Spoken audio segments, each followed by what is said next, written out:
स्थिति है और एकरा पे हम सबके की काम करे के चाहिए। सबसे पहले तो मैं हिंदी बोलना चाहूँगा, ठीक है ना। ठीक है कि मैं भी रहने के लिए पटना का ही हूँ और अभी बोलना चाहिए, लेकिन मुझे लगता है कि हम लोग यहाँ मगर यही है एक अपने से पहले एक बात लगी ताली बजाते हैं कि अशोक सर जो है ये भोजपुर इनकर जो जन्म स्थान है भोजपुर में है,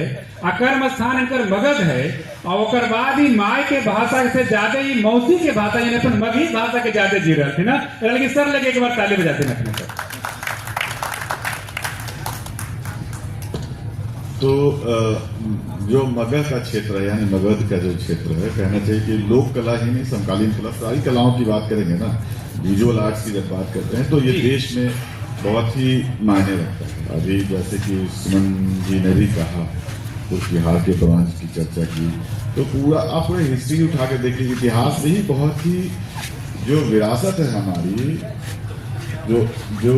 ऐसी विरासत जो दिखती है, चाहे यक्षिणी की बात करें या किसी भी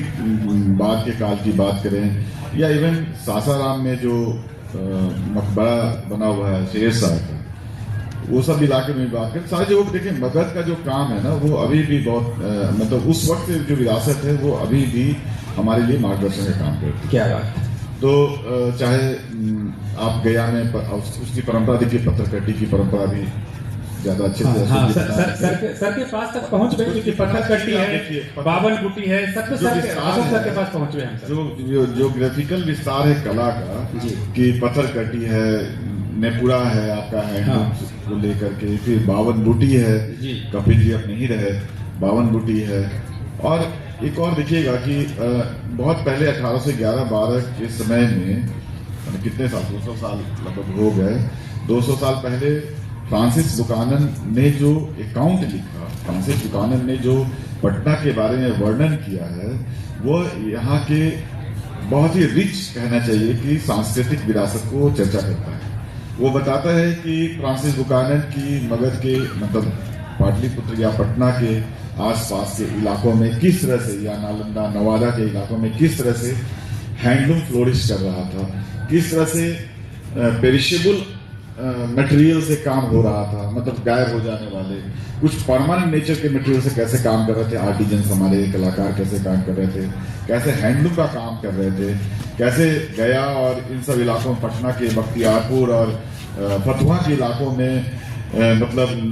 लुंगी और धोती और गमछे बना कर रहे थे। इन सब के बारे में बहुत विस्तार से उसने आज से सोचिए 200-250 साल पहले फ्रांसिस बुकानन ने लिखा है। तो उसको पढ़ने से उसको हम लोग को ये समझ में आती है कि उसके मुकाबले आज ऐसा नहीं कि काम कम हो रहा है, आज हो उससे तुलना में काफी ज्यादा काम बढ़ा है,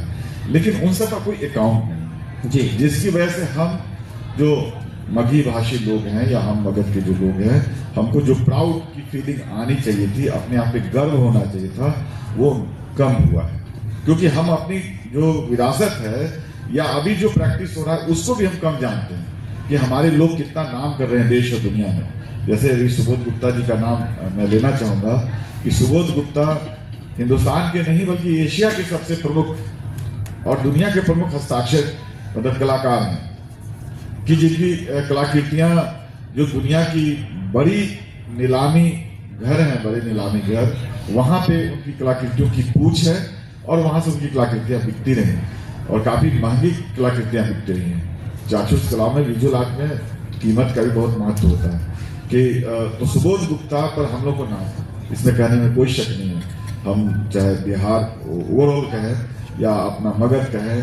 उन सारे लोगों को हम लोग को ना जाना चाहिए कि सुबोध गुप्ता जैसे कलाकार शुक्रिया से ही बिलोंग करते हैं। इसके अलावा बहुत सारे आर्टिस्ट हैं जो पटना, गया, नालंदा, नवादा के हैं जिन्होंने देश भर में नाम रोशन किया है। तो मेरा कहना है कि इन सब चीजों को हम लोग को इस फोरम का उपयोग करना चाहिए, इस फोरम के जरिए उन सब का डॉक्यूमेंटेशन करना चाहिए ताकि हम अपने भीतर गर्व की अनुभूति कर सके कि हम आज भी हम किसी भी तरह से दूसरे भाषियों से कमतर नहीं है। हमारे लोग हर जगह दुनिया में छा जाने वाली भूमिका में है, राष्ट्र को छा जाने वाली भूमिका में है, ये मैं कहना चाहता हूँ। समकालीन कलाओं में जो हम लोगों ने एक सही कहा समझिए कि हम लोगों ने अभी बोध गया बिनाले किया 2016 में, फिर 2018 में किया। तो उन सब में आप सोचिए कि बोध गया को हम लोगों ने चुना, क्योंकि वो कहीं न कहीं से आप ये सोचिए कितने गर्व की बात है कि हमारे इस मगध क्षेत्र में जहाँ सम्राट अशोक की परंपरा रही, युद्ध की परंपरा रही, जिसमें सम्राट अशोक के कन्वर्ट होने की परंपरा हुई कि बौद्ध बन गए और उन्होंने शांति का रास्ता किया क्या, वहीं बोध गया एक ऐसा सीट था